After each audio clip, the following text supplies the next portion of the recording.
Russian military to launch drills that could defeat NATO forces in less than 2 days. This is an article by Tom O'Connor on Newsweek, and you can read about it on yahoo.com or you can go to Newsweek.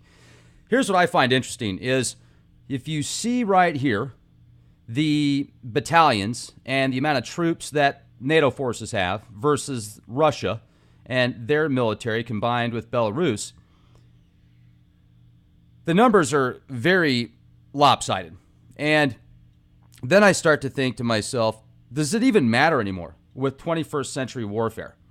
Because with space weapons, rod of God, nuclear weapons, biological weapons, nanotechnologies, frequency warfare, satellites, the more troops you have in one location, wouldn't that be somewhat of a target now in today's day and age? So, I mean, if you put all your eggs in one basket or a whole bunch of them, then you're a sitting duck.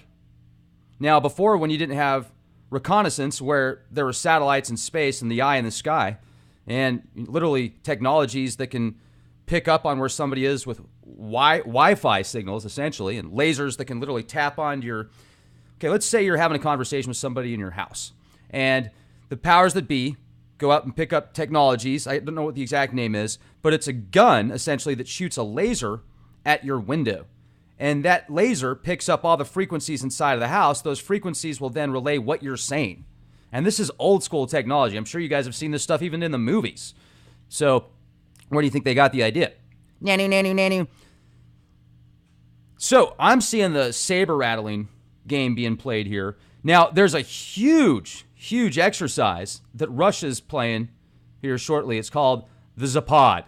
And this is Zapad 99, and what Zapad stands for is West. So essentially, it's Russia and Belarus getting together and putting together war games, essentially, on how quick they could get to the target of NATO, the NATO target, their adversary here. Then you go up to 2017. This is a great article from nationalinterest.org. Let me read this to you real quick.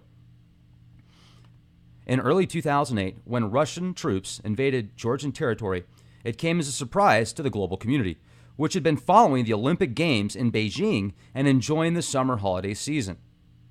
Troops of Russia's 58th Army began their military operation just after finishing the Kavkaz 2008 military exercise, which coincidentally was conducted north of Georgia from July 15th through the 31st. Now let's fast forward 5 years. In 2013, Russia reintroduced a training concept into its military exercises known as the SNAP exercise or no notice exercise. These types of exercises often involve a large number of troops. After 4 such SNAP letters, troops were put into motion in 2013. Another such exercise was conducted between February 26th and March 3rd of 2014. That event engaged large numbers of airborne troops, transportation aircraft, and long-range aircraft. Officially, the exercise involved 1,200 amphibious compact combat vehicles, 880 battle tanks, 120 attack helicopters. At that time, a significant number of troops were deployed into, I don't know how to pronounce that, and its vicinity under the disguise of its exercise. Crimea? Is that how it's pronounced? The next step was the effective capture of Crimea, with troops which officially took part in a regular military exercise. 3 years later, in September 2017, another large-scale Russian exercise is planned. Unlike the SNAP exercises, Zapad West takes place every 4 years and is scheduled as well as notified well in advance. It encompasses several preparation episodes and smaller exercises, some of them usually with a no-notice character, which lead to the culmination of these Russian-led multinational maneuvers. This year's exercise, again, to take place both in Belarus and in Western Russia, including the Kaliningrad Oblast, might be one of the largest exercises since 1991. And then it goes on to say, with the amount of train cars, over 4,000 transporting troops, they could essentially add another 30,000 or so people out there in a very short amount of time. So is Russia getting ready to take over another piece of real estate, ladies and gentlemen? What's your take? And is NATO going to kind of just let it happen? Or is this going to be another push, another spark for what some psychopaths want at very high levels that profit off of war? Are we going to war? And all the wag the dog, oh, let's worry about little Kim Jong-un. Let's worry about little Kim. He's got 70 submarines from World War II, man. You can't find those things, I'm telling you. I'd be a lot more concerned about Russia, especially when you've got articles coming out saying that they could wipe out troops, the NATO troops in that area, within 48 hours. Less than 2 days. I think it was like 36 hours or something like that. Now, with that said, once again, with all the different technologies and weapons that are available today, that many troops in one location, is that a good thing or a bad thing in the 21st century of war? Now, obviously, once you've got certain positions, once you've created certain chaos and enough destruction via other technologies, then yeah, I mean, it absolutely having a lot of troops. And if you just want to go in and with brute force without using those technologies, or go in a way to where, like the big bully, essentially, where, look, we're all here, what are you going to do about it? You know, it's a little late now, right? They're going to be, oh, okay, yeah, you're right. You can take our country. You can take our land, but you can't take our freedom. William Wallace, man, that guy's my hero. The Scottish are awesome. I've got ancestors from Scotland, so those guys are badass. I'm divagating. Let's get back to the discussion at hand here. Now, this is a list of the NATO countries in Europe that are in blue. You can see right here. And then you've got the Russian Federation. So Belarus and Russia right there, if they were to go in, you think they're going to pick up some real estate in Lithuania first? What's their plan? What's their goal this year? There's not a whole lot of information out about this 2017 exercise, except for it's huge. It's going to be the biggest since 91. So that's 30 years?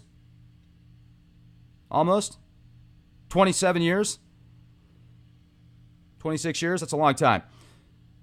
Especially with all the emergency meetings and stuff that are going on right now. So I'm not saying we're going to war. I'm just saying let's definitely keep our eyes and ears open. So if there's information that we can get access to in case we are going to war, we can get prepared for it as best as possible and support our friends and family. Now, this right here is another map. This is from the globalstate.com, and you can see the North Atlantic Treaty Organization, the Collective Security Treaty Organization, where you've got the offsetting factions here. And if it does get into a global scale war, well, then people are going to start picking sides, kind of like that anonymous video came out. Countries are going to start picking sides. They're maybe on the fence. Maybe some countries will jump ship. Maybe President Donald Trump, maybe he'll do such a good job selling these other countries into joining forces with NATO that he'll be like the entrepreneur, or what was that TV show that he was in called, where he'd always tell people, you're fired, you're fired. Here's some member states of NATO right here, if you want to read about this article on Wikipedia. But here's another thing, too, that I want to let you guys know about. I am extremely excited about this. Hope to see it X-Fest here. This is coming up really soon. Matter of fact, May 19th through the 21st. Make sure to RSVP. If you want to check out these bunkers that are out there, they're over 2,000 square feet. I'm going to show you some right here, some images.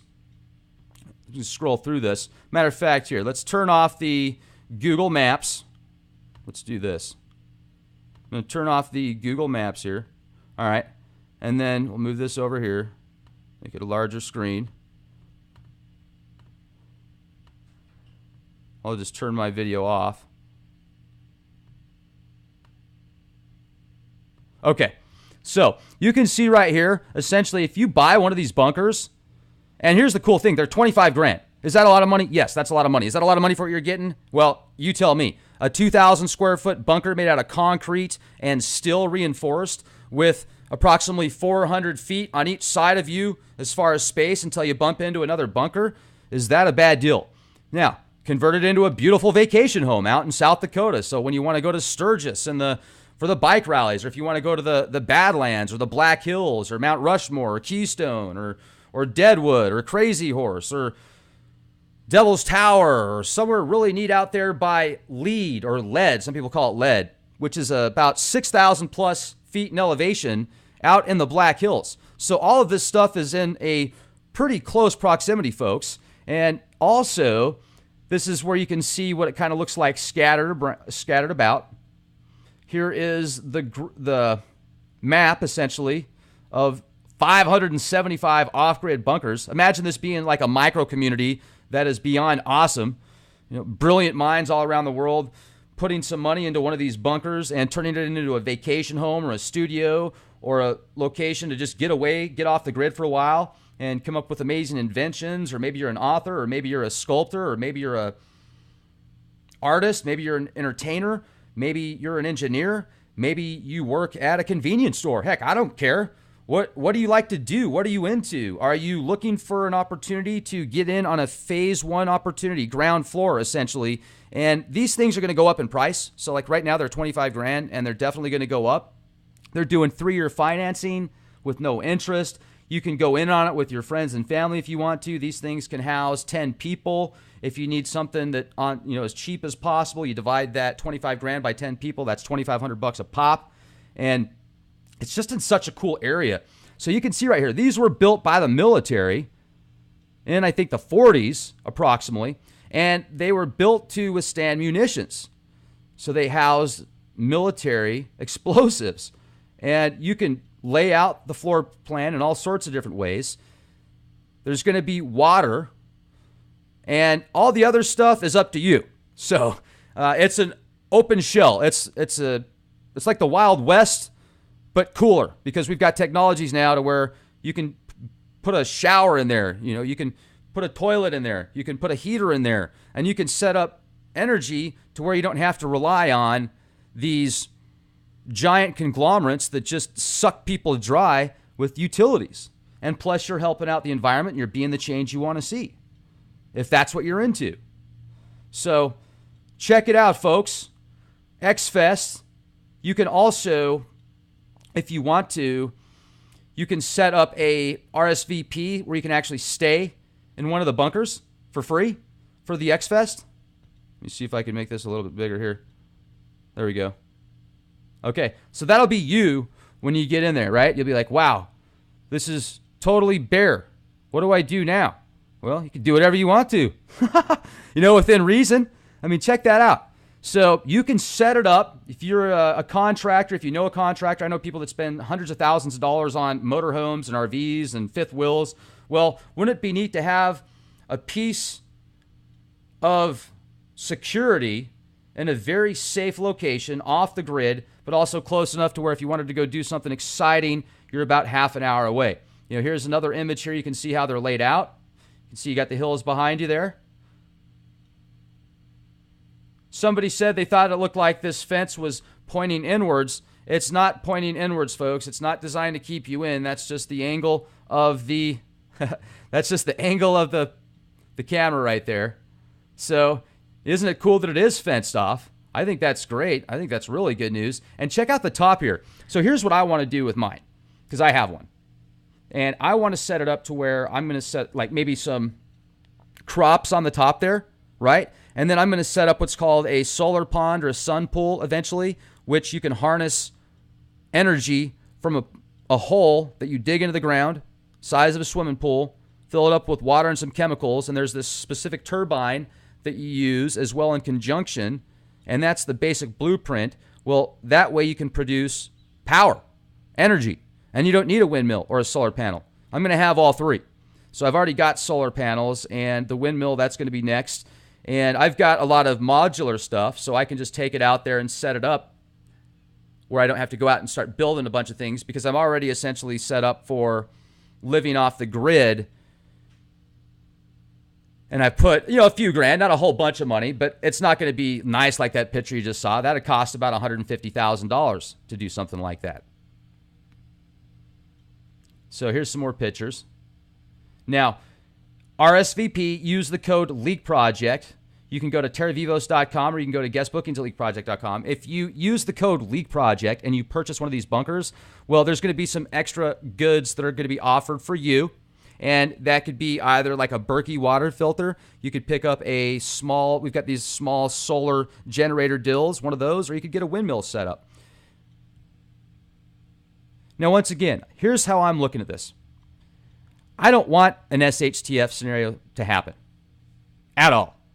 I like being able to go to the store. I like being able to go watch a movie. I went out and watched Guardians of the Galaxy 2 the other night. It was an amazing movie.